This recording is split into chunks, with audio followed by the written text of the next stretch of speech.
Voilà, que le nom du Seigneur soit loué. Alors, je vais vous partager la bonne semence de hier. On était le 1er juillet 2023. Ne cherchez pas ce que vous mangerez ou ce que vous boirez.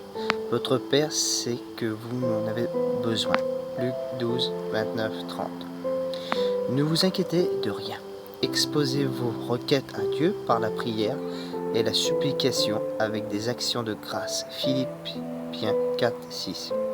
Le plus profond de nos besoins, lorsque nous disons besoin, nous pensons peut-être d'abord à nos besoins matériels.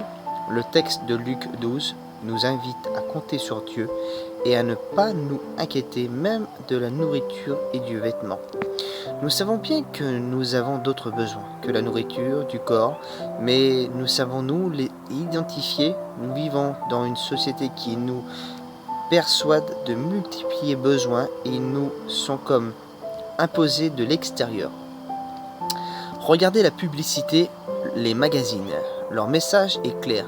Nous savons ce dont vous avez besoin. Ce message fait appel à notre désir de posséder, mais sont très loin de nos vrais besoins et nous entraîne à la confusion. Très souvent, nous attendons des autres qu'ils ne comblent nos besoins et bien sûr, ils ne peuvent les satisfaire pleinement. Alors surviennent déceptions, reproches et amertume, ou bien nous recherchons à la satisfaire par nous-mêmes. Et nous utilisons des stratégies ou des moyens qui ne sont pas bons, que Dieu ne peut pas approuver. Par exemple, pour combler mon besoin de reconnaissance, je peux devenir esclave de mon travail. Dieu nous a aidés à faire le tri entre nos besoins illusoires et ceux qui sont réels.